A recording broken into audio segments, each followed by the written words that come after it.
I declare the meeting open and welcome everyone to the meeting. So the meeting will be live streamed for public viewing and will be uploaded after the meeting together with the decision sheet showing decisions taken at the meeting. So if I ask Tessa to read out the protocol of the meeting, please. Only speak when invited by the chair. If you wish to speak, please raise your hand and direct all communications via the chair. Please ensure that your mics are unmuted when you are not speaking. If you're referring to a specific page or picture in a report, please refer to the page number. If you are having technical difficulties, please use the chat function in Google Meet to alert the meeting, or dial in on the phone number using the PIN provided in the invite. Please don't use a chat function or put in formal requests or questions to the committee or make other comments. Any persistent disruptive behaviour will result in removal from the meeting. Thank you very much. I just announced that Councillor Alistair Binney-Lubbock is joining the meeting remotely to observe only the meeting's proceedings. It says under the Local Government Act 72, as the councillor is not present at the meeting location, he cannot participate in the meeting's proceedings and can only observe. For item 11, report author Jonathan Lyons has invited John Sang from the Council's Planning Service to join the meeting virtually for this item. If I can ask if there's any apologies for absence. No, I think everyone's here. I've been notified of no urgent items. Are there any declarations of interest that we need to add to the register? No. If the point comes where we need to take some of the confidential items in private, I will notify the meeting at that point. So if we can move then to item 7, I think, safely, since none of the other things will apply. Britannia Phase 2 Marketing and Branding Agent. Can I invite Justin Felton to introduce the report? Chair, it's Hayley Miller that's going to introduce the report in Justin's absence, if that's okay. I can't hear a word. Is that sorry? Yeah. Oh, hi, Hayley. Hi. Thank you. Can you hear me now? Right. Okay. So Phase 2B, as we know for Britannia, will deliver 81 affordable homes, 51 social rent and 30 shared ownership, as well as 314 private homes. This report follows on from the contract award of the sales agent last month and is in relation to the marketing and branding agent for those 314 private for sale homes. The contract duration is until the end of the last sale, which is estimated around March 27. And it is cut into 3 phases. First of all, the strategy, second, the pre-sales, and then third, sales. Prices for the first phase are fixed price and indicative for phases 2 and 3, and are obviously subject to the sales and marketing, which is a key deliverable from the engagement. The deliverables are to co-author the marketing and branding strategy with the sales agent, the marketing brand, the name and convention, and the brand guidelines. The bid was put out on find a tender service, given the duration and the likely ultimate value, and it was evaluated on a 60% quality and 40% cost basis. 10% of that quality allowance was specifically in relation to sustainable procurement strategy. We had 62 interested bidders, of which 7 submitted a bid on the 13th of June. That followed the process of a selection questionnaire on the experience and project specific to Britannia in terms of scale and nature. At that point, 2 of the bidders failed to meet the pass criteria. 5 were taken forward to evaluate the invitation to tender, and this report recommends the approval of bidder 3 and to enter into contract with them. The winning bidder, bidder 3, came top in quality. It's worth noting that they actually scored full marks in the quality section, which is extremely unusual. And that includes the response to the sustainable procurement section, which was exemplar, particularly in relation to the clear passion and DNA that comes through from their company, notwithstanding how they've applied that specifically to Hackney's aspirations. Also, in terms of their cost proposal, they were 4th out of the 5 that were looked at ITT. Given the sales risk and the financial risk that this contract has in relation to securing the best sales values through the marketing and branding strategy, we believe that 60% quality was absolutely appropriate, and are absolutely unanimous in recommending that bidder progresses. So the winning score was 76.49%, with the second bidder coming at 67.34%. And I think that's all I want to say. I'm happy to take questions, Chair. Thank you very much. Are there any questions or comments on the report? Not so much a question, but perhaps predictably a comment. With the Britannia Leisure Centre winning the Community Impact Awards recently, as well as Design and Build Awards, it's really important for us, I think, to see that kind of community impact piece will carry through in this work. And I know there are concerns about that with all the changes that have occurred. So I'm looking particularly at 7.2 and procuring for a better society, working with partnerships, Sustainable Hackney, working with local schools, working with apprenticeships, and just wanting assurance. And it sounds like you're going to be able to easily give it to me that the winning bidder is going to fulfil all those commitments. Yes, I'm happy to confirm that across all of the 3 areas, and 7.3, if it was that the one you referred to, particularly, I'm absolutely confident that as we deliver a social value plan and we monitor that through the KPIs, that they are willingly and encouragingly wanting to shout about the good work that Hackney is doing in sustainable procurement, and that in particular. So working with local businesses, choosing local suppliers where possible, working with the school, and facilitating apprentices in the creative industries. Thank you. Are there any other questions or comments? Councillor Kevin. Really pleased that 100% quality score was the bidder that won. I just wondered if quantitatively, Hayley, you could tell us how much more expensive they are than than bidders 2, 4 and 5 that all came in at over 30 on the cost score, whilst the bidder 3 was well under 20, just roughly.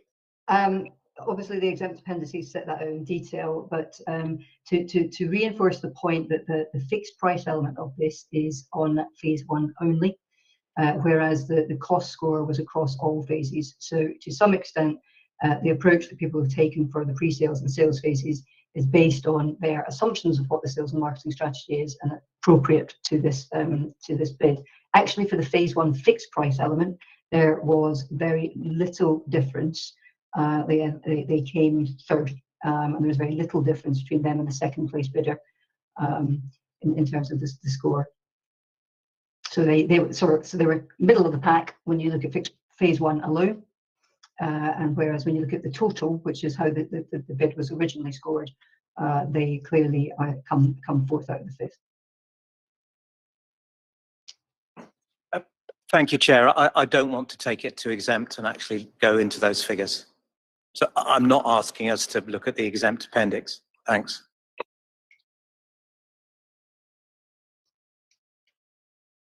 Any further questions or comments? Can we then move to the recommendations in section 3 and agree as set out there? Thank you very much. So it moves us on to item 8, Hackney Town Centre lead architect appointment. And I think it's Celine Mione. I've got that right? Yeah. Hi, Chair. It's actually Suzanne Johnson that's going to provide info on this one. Thank you. Can you hear me okay? Great. Okay. Lovely, thank you. So this report deals with 9 council-owned sites in Hackney Central and Dalston town centres. The majority of the sites are allocated for redevelopment in the borough's local plan, and together all 9 sites provide around about 1.65 hectares of land that's in council ownership and the majority of it is a little underused and could be better utilised in our major town centres to provide opportunities for new homes, community and commercial space, jobs, and to provide more income to the council to support essential service delivery in the future, and also, of course, support our town centres and their vitality and vibrancy and success into the future. So back in September 2020, Cabinet took a decision and agreed to progress the 9 sites to kind of look at the feasibility of kind of redeveloping these 9 sites within the town centres, and at the same time approved an initial budget of £1.84 million to progress the architectural feasibility studies on these sites, and also to kind of provide some project management support and to really progress the programme of the 9 sites which are set out in the report. The recommendations in front of you today, there are 2 recommendations. One is to appoint Supplier A as a lead architect to carry out feasibility studies, architectural feasibility studies for these 9 sites up to REBA stage 1. And that's at a cost of £714,556 and a few pence as well. The second recommendation in the report is to delegate authority to the Group Director of Climate, Homes and Economy, along with the Group Director of Finance and Corporate Resources, to award any future contracts to the same supplier, Supplier A, within that allocated £1.84 million budget that's already been agreed by Cabinet, should we wish to progress some of the sites to a further stage beyond REBA stage 1, subject to review, which is all set out in the report. In terms of the procurement route and the evaluation process, we used the GLA's Architecture, Design and Urbanism panel and went to all firms on that lot, which was the housing and mixed-use architecture lot within the GLA's Architecture, Design and Urbanism panel. We received 6 bids overall, and these were subject to a robust evaluation process and including clarification interviews with all 6 bidders. The evaluation was based on 75% quality and 25% price. And within the quality evaluation, we considered the bidders' experience in delivering similar type of work, their approach to the brief, the team structure and resourcing that they would offer the programme, and their approach to social value and sustainability.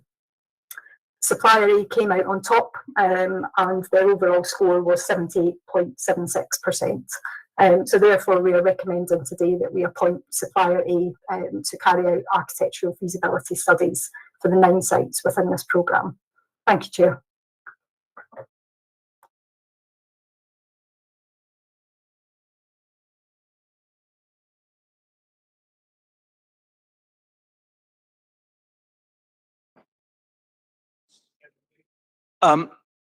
There's mention under social value of university stroke further education placements, but then there's no further detail of how many of those or the length of time given further down in the KPIs, whereas there is for the school age work placements. So I wondered if you could just confirm that those will happen as part of the contract and what that will look like, please.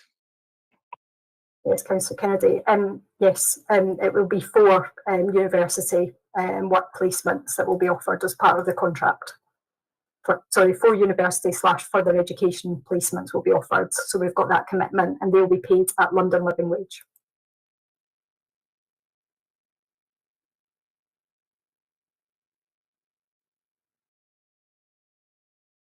I had one question. In paragraph 713, you say if sites were to be redeveloped, it would be on the basis they would be able to make positive contribution to the council. And then there's facilities in here for, I think, as I read it, negotiating the extension of the contract.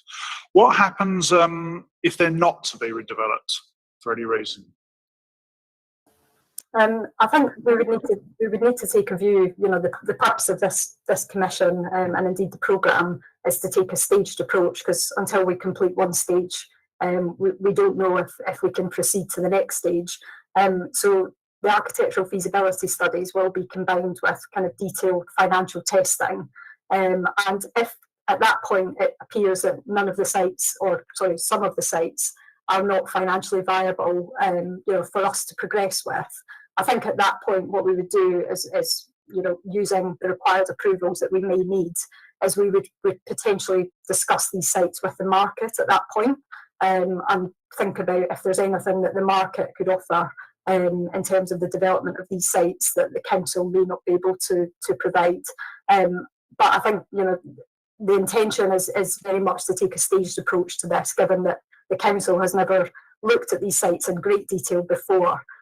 So it's hard to say exactly what we would do, Chair, until I guess we cross that bridge and we've completed the initial feasibility work. Okay, then. So what risk does that put us at? That's a good question. I think the level of risk is, well, the business case was done and that this was a low risk contract. And the reason that we've kind of split it into different stages of approval, and that we're only going to appoint architects, or one of the reasons that we're only going to appoint architects to stage one, is that we do want to kind of test out the financial feasibility of this. We have done some very initial kind of work on what the sites could deliver, and we're fairly confident that they should be able to be financially viable. So we have done some initial work on this to inform the Cabinet report that went in September 2020. So we categorised it previously as a low risk at this point in time. But should that change, that will impact on where we take this following the completion of the feasibility studies. Okay, thank you. Any other questions or comments? Can we then move to the recommendations in section 3 and agree those? Thank you very much. Item 9 then, the Wellbeing Network, and I think, is it Maria Baditou who's going to introduce this? So this is Andrew Trathan, consultant in public health for City of London, who will present this item. Chair, thank you. This is a report in support of the Integrated Mental Health Network recommissioning. This is also known as the Wellbeing Network, just to clarify anyone who might get confused. These terms are referring to the same thing. The report should speak for itself, but just a little bit more in terms of context. The current network is led by our service provider Mind, with a collegiate of other providers with various specialist insights into mental health and different communities. It's a very popular service. Clients who've gone through the pathway could very consistently feedback very, very positively. My colleague Jenny Milmore, who is here, senior public health specialist, has undertaken a very significant wide-ranging consultation to create the vision of what a revised mental health network should look like. The vision that we're creating is making sure that we respond to all the feedback that we've received, but also making sure that we retain the elements that have been working well. One example of that is the diversity of the providers that this network can tap into, which is a real strength locally. In particular, we've recently had our Better Mental Health Fund, which is monies provided by Public Health England, which allowed us to fund a number of small providers to plug into the existing network and provide interventions they wouldn't have been able to otherwise. It's given them some experience of dealing with significant budgets, delivery, reporting, and that should make the marketplace more amenable to this process, to just help us make sure we're really getting maximum value for money. We're very cognizant of getting a balance between respecting professional clinical autonomy and making sure that decisions can be made patients with and for patients, but also making sure we've got space for genuine co-production as well. So that applies on the individual level, with people being able to work on their own plans of care, but also at the community level. So we can devise new interventions to get innovation, and we can work with our new providers to really find out what works. The recommendation is for us to procure a new integrated mental health network for 4 years. That's 2+1+1 at a cost of £5.4 million, 1.35 per year.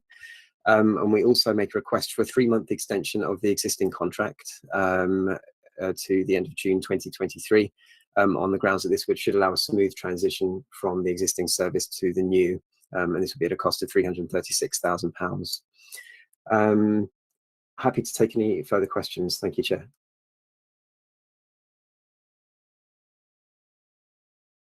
Are there any questions or comments on the report? I just wanted to thank Andrew and Jenny in particular for all their hard work on this. Obviously, I've been quite close to it with the portfolio brief that I have.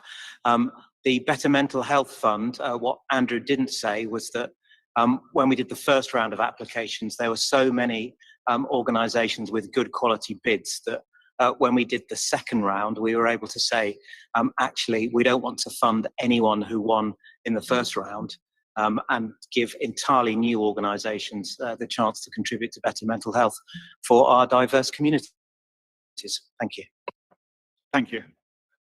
Can I just ask, I mean, I see the comments about insourcing here, but would just say that obviously this administration has come back with a renewed emphasis and importance on insourcing. Do you? I understand the reasons that it has been rejected on this occasion, but do you foresee that at some time in the future this would be a suitable contract or a suitable set of services to be looked at again in relation to insourcing? Yes, thank you. We have discussed this further, and from the position we're in now, it's very difficult for us to. We're unable to reconcile insourcing as an appropriate direction for this. However, this is something that we can continue to review, and through the duration of this new contract, we can try to identify whether there are any of these barriers to moving that direction. We can see if any of these are solvable.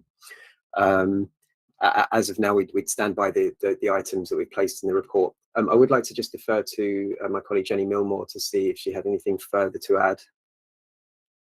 I mean, the only thing that I might add is the first one in the report, the first barrier mentioned around the access. I think that should be probably top of the list in terms of concerns around insourcing. Not saying we shouldn't do it, and like Andrew says, we can definitely look into it further. But through the consultation, something that came through very loud and clear was that the current service really does offer a different front door to the NHS and local authority, which reduces access barriers for certain communities who we know, for right or for wrong, don't want to access those services, and that does pose a barrier. And actually, by having the model that we've got with a number of smaller providers in the network, that they are actually, some of them, currently embedded within communities, which again really opens up the sort of opportunities to engage with parts of our population we might otherwise not be able to. Or we might not do such a good job. And I think the implication of bringing the service in-house that could have on some of the sort of reach we have currently into those populations could be quite significant. So we just need to keep that in mind and make sure we did that really carefully if we were to look at that. Okay, thank you. Any other comments? I mean, I think it's something we should keep on review, both for there. I would ask the service to do that and the committee. But okay then, if there aren't any more questions or comments from members, can we move to the recommendation section 3 and agree those set out? Thank you very much. Which brings us then to item 10, Hackney Residential On-Street Electric Vehicle Charging Points. And I've got none of these right so far from the briefs, but I will welcome first of all Councillor Coben. I'm sure this is this item you're interested in. And if I can invite, let's have a go again, Constance McCall to introduce it. Thank you, Chair. Actually, the introduction to this report will be done by Councillor Coben. So if we can hand over to Councillor Coben. Thank you, Constance, and thank you, Chair. This report recommends awarding 3 contracts to 2 suppliers to install and provide revenue from 3,000 electric vehicle charging points across Hackney's roads and estates. Last June, this committee considered a business case and agreed to proceed to a tender process to procure an arrangement for 4 lots of different types of chargers. The on-street fast, rapid, slow contracts are recommended for award, with the fleets contract not being put forward for the award as the model was not deemed economically viable. However, the council already has 47 EV chargers and plans to decarbonise its fleet. We already know that transport accounts for 27% of the carbon emissions in Hackney, and internal combustion engines that currently account for 98% of the vehicles in the borough are the single largest contributor of nitrogen dioxide, which has been proven to contribute to numerous health conditions and increased risk of mortality. Electric vehicles produce less harmful pollution during use than conventional petrol and diesel cars. EVs are also produce less carbon dioxide over their lifetimes, as they tend to be more efficient and can use renewable energy to charge. To help improve local air quality and reduce carbon dioxide emissions from transport, Hackney Council is taking action to see all motorised traffic transition to low emission vehicles or electric vehicles in the cases where a sustainable mode of transport is not an option. So I think just to highlight on that point, our ambition still remains to reduce car usage and obviously to encourage people to walk, cycle and take public transport. But where people need to drive, we want to see people shifting towards electric vehicles or low emission vehicles. In 2020, access to EV charging infrastructure became and remains the single main barrier to adoption of EVs, overtaking vehicle costs and range anxiety. The council envisages a borough-wide network of EV chargers that will further encourage the switch from heavy polluting vehicles to much cleaner electric vehicles. Approving the recommendations in section 3 of this report will appoint 2 suppliers to partner with Hackney Council and deliver charging capacity for 3,000 vehicles with a near-term focus delivering 1,500 residential on-street chargers by 2024. The scale and ambition of this project will maintain Hackney's leading position with regards to tackling poor air quality and reducing carbon dioxide emissions, offering a roadmap for other London boroughs. Thank you, Chair.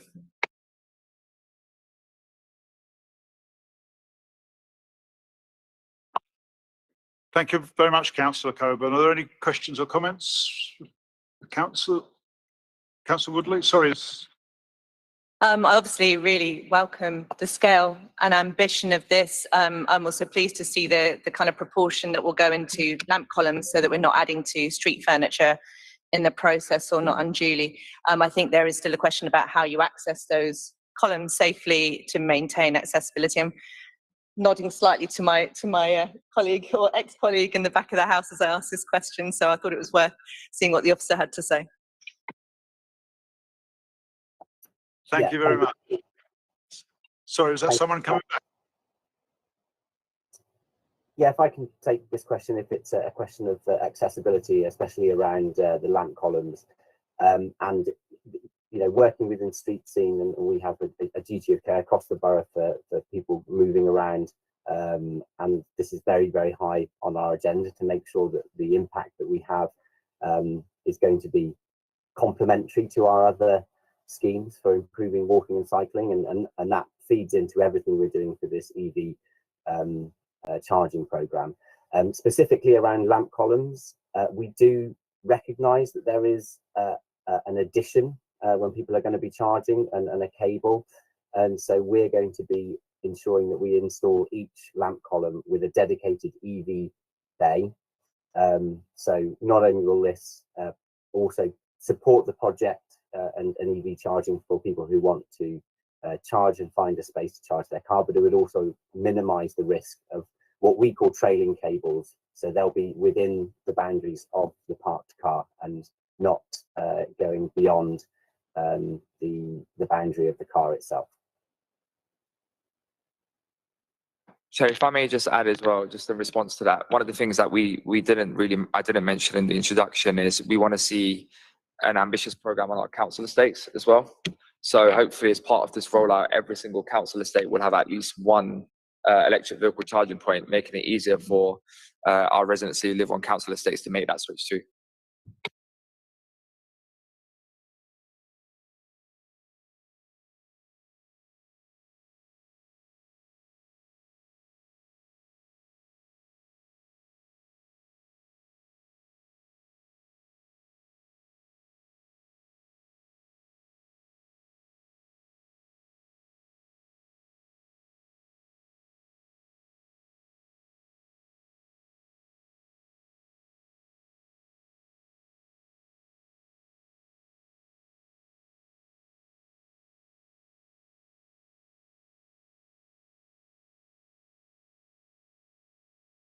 Sorry, did you hear me? I had the mic off.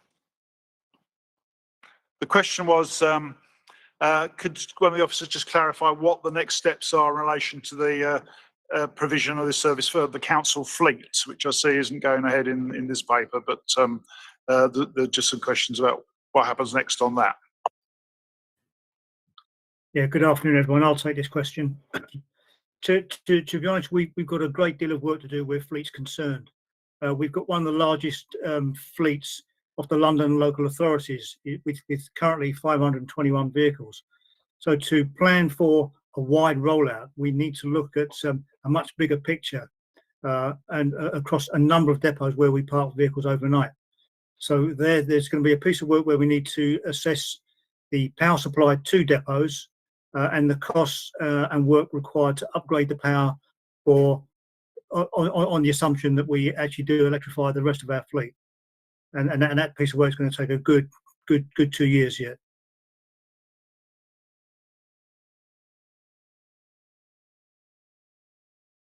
If we could then move, well, I mean, first of all, welcome the report and a really, really important step forward on our programme of greening the borough. Congratulations, everyone. Can we move then to the recommendations in item 3? Agreed? Thank you very much. So if we now move to item 11, the external advertising extension contract, and I'm going to ask Jonathan Lyons to introduce the report, please. Good evening, Chair, members and colleagues. This paper is a little bit unusual. It's not asking to actually award any contracts, but to provide updated findings to the committee as a result of assessment work taken by the council in 2021. That included providing an assessment outcome of a planning performance approach review of all our existing advertising sites, provide feedback from internal and external stakeholders in relation to the current and future contracts, provide an overview of the potential revenue this contract could generate, and highlight the importance of out-of-home channel as part of the council's communication mix, specifically focusing on emergency and service change information.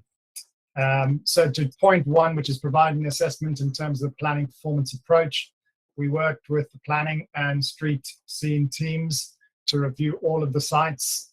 I'm happy to provide feedback in terms of 14 sites have been earmarked for removal in terms of obstruction and accessibility to the pavements. These include all 9 sites in the Shoreditch area, which have been turned off as of the 15th of July. We've also recognized that there are 17 sites recommended for a potential move due to planning considerations and street scene considerations, and there are 23 no objections to the remaining sites that we have in place. So in terms of feedback from internal and external stakeholders, we consulted with planning, environmental services, a members working group, TFL, public realm, and planning. In terms of planning and public realm, obviously they worked with us in order to provide the pre-app document that you'll find in the appendices, plus the master data sheet in terms of where all of the sites are located and what actions need to be taken as a result of that assessment work. We spoke with environmental services in terms of the 2 public conveniences that were in place. Given the length of the contract that has just been in place, these are in urgent need of upgrade or replacement. However, it's not of our opinion that this type of contract is appropriate anymore to actually maintain these types of services, because they fall outside of environmental waste maintenance services, which can cause considerable contractual maintenance issues. What we have done instead is highlight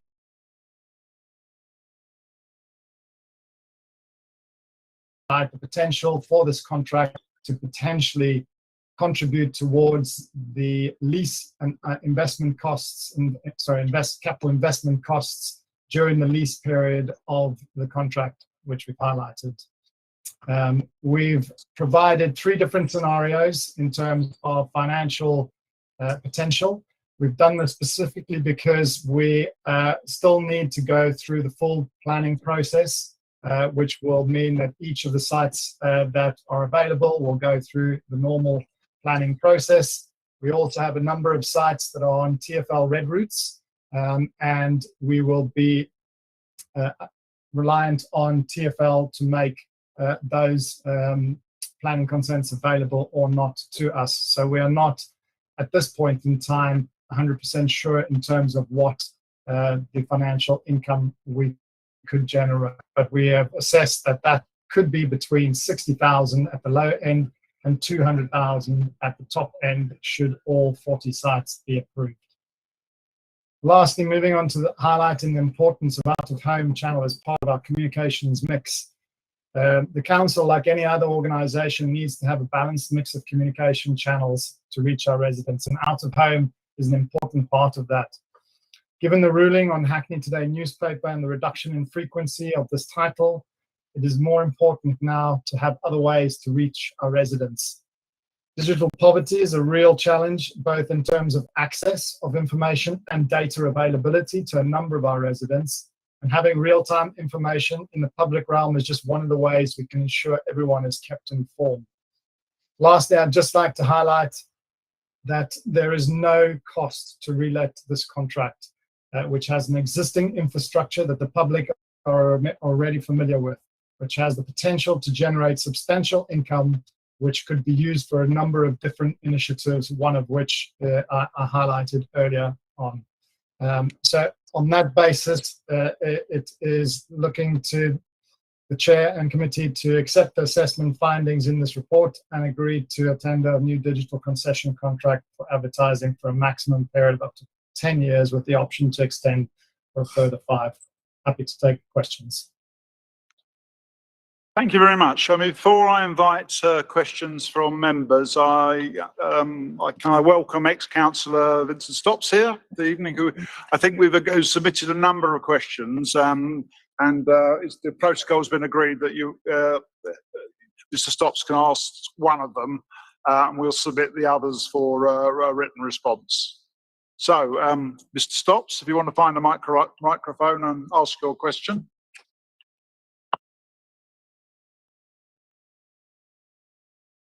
Almost forgot how it works. Thank you very much for hearing me. Just to remind people here, I, in the words of the former chief executive, know the history of this alongside himself.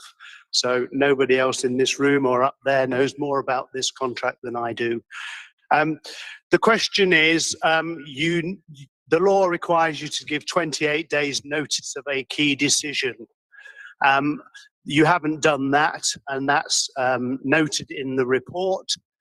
So my question is, why can't you give the proper notice for this key decision, and what is the implication of delaying a decision until proper notice can be given? Thank you.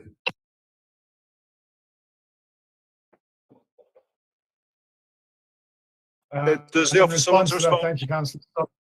Yeah. Sorry, there's a slight delay on my side. The delay was primarily due to the fact that this report generated a low risk rating, which meant that it didn't necessarily need to come to this committee as a result of that. After having spoken to the legal team where we queried this information, the head of procurement decided that due to member and public interest, that it should be put onto the agenda, which was unfortunately without the time frame that Councillor Vincent Stopps highlighted. In terms of the implications to what that means, we wanted to get it into the July, because there is no CPIC meeting in August, meaning that we would only be able to come back in September. That means that the general procurement process would not be able to be reached within the remaining time of the extension period that we had agreed at CPIC in August 2021.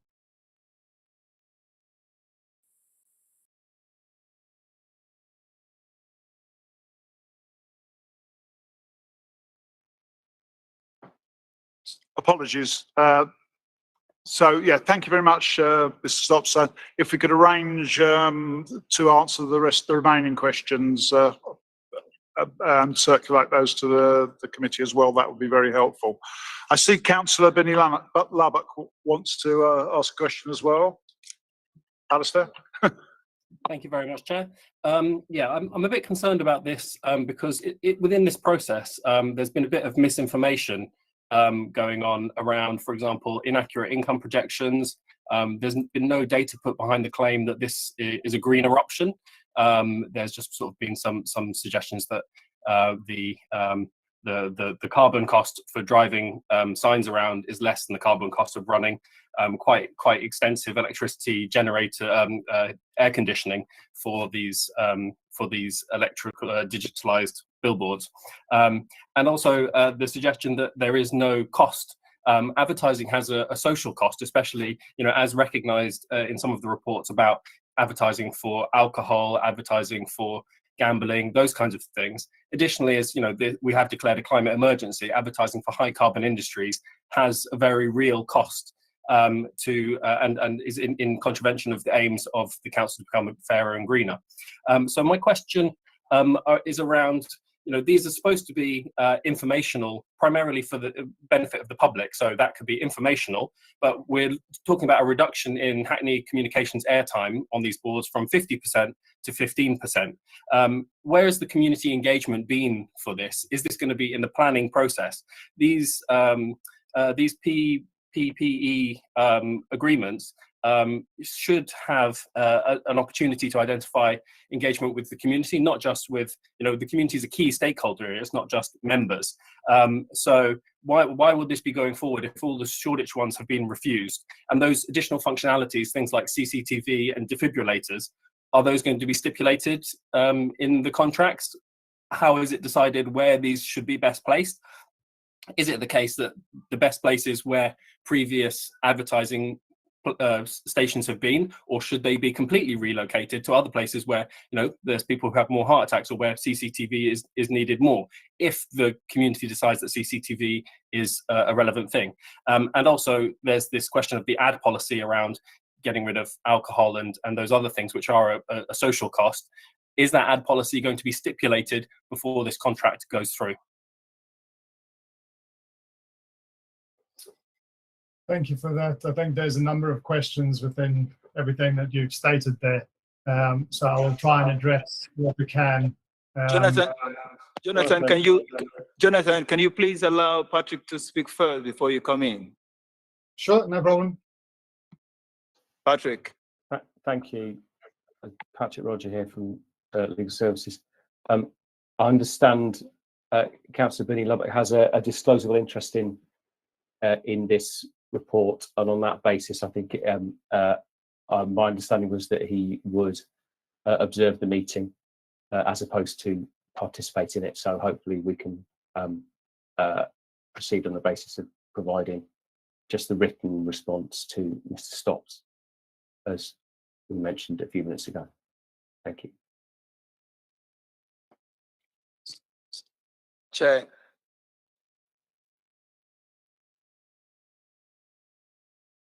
Chair, can I just come in as well? So just to add to what Patrick just said, the understanding we have is that Councillor Benny Lubbock was just going to make observation as part of this meeting and not ask questions.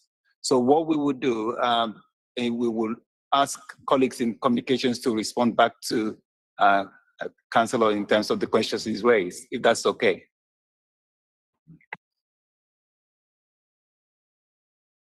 Wrong mic. Okay, so I think the answer to that is we're going to give you a written response to that because of the circumstances. So sorry about that, but that's the advice we've been given. Are there any other members who have questions or comments on this report? Thank you, Chair. I just wanted quickly to thank Jonathan Lyons and John Sang for their work on this. As the report says, this is a pragmatic approach. We've already seen the existing Shoreditch ones that were pavement obstructions refuse planning permission. We've only identified a further less than 25 that we think are acceptably located at the moment. Everything else will have to go through a stringent planning process. And I think that's very much the right way forward with this piece of work. Thank you. Thank you. Are there any other questions or comments from members present? No? Okay, can we move to the recommendations in section 3? Are those agreed? Agreed. Thank you very much. We could move then to item 12, the general exception to security framework, and I think Paul Saunders is going to start us off on this, please. Good evening, Chair. This item is going to be introduced by Matthew Kane.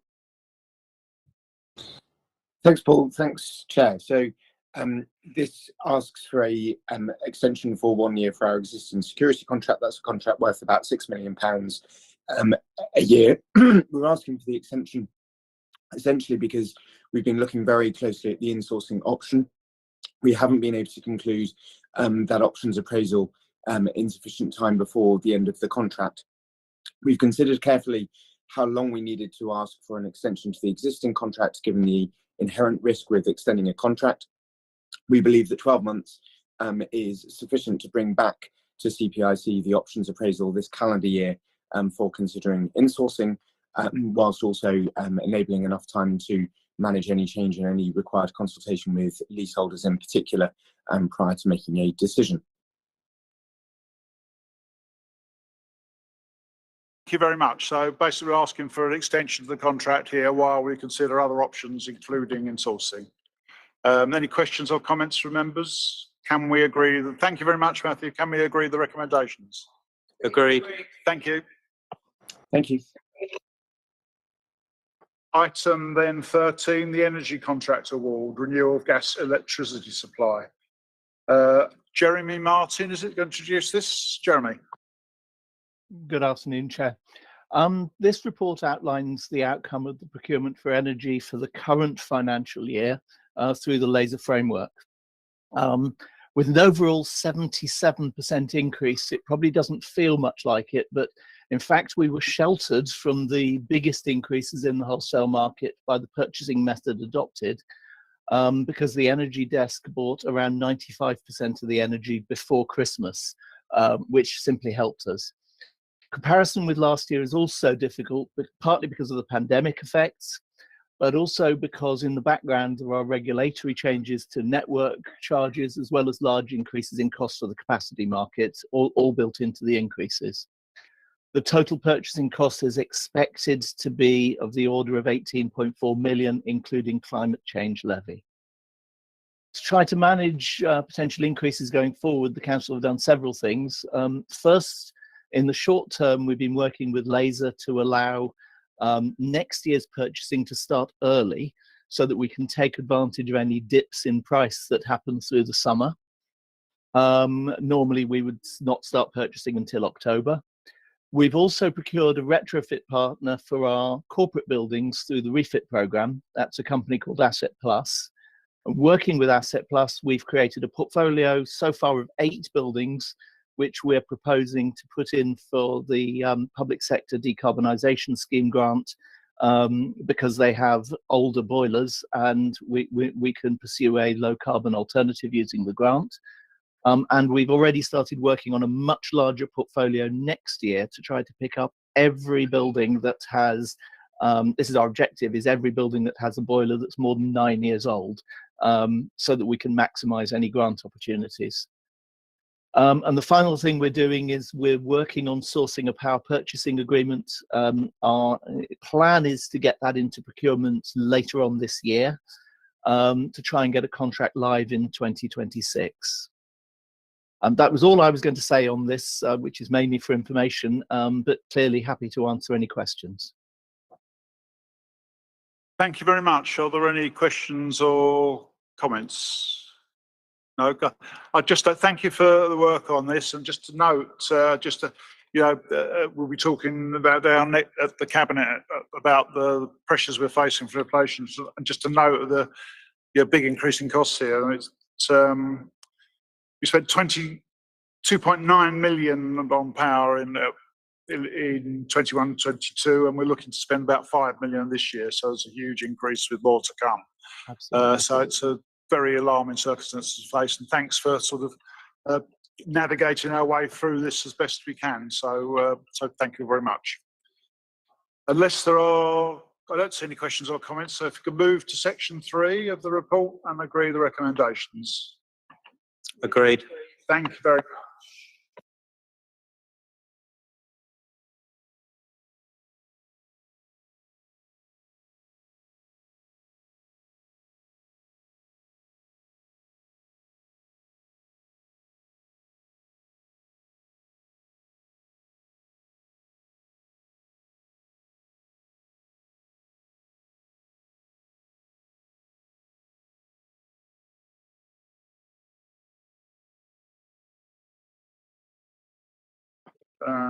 So if I agree the exclusion of the press and public for consideration.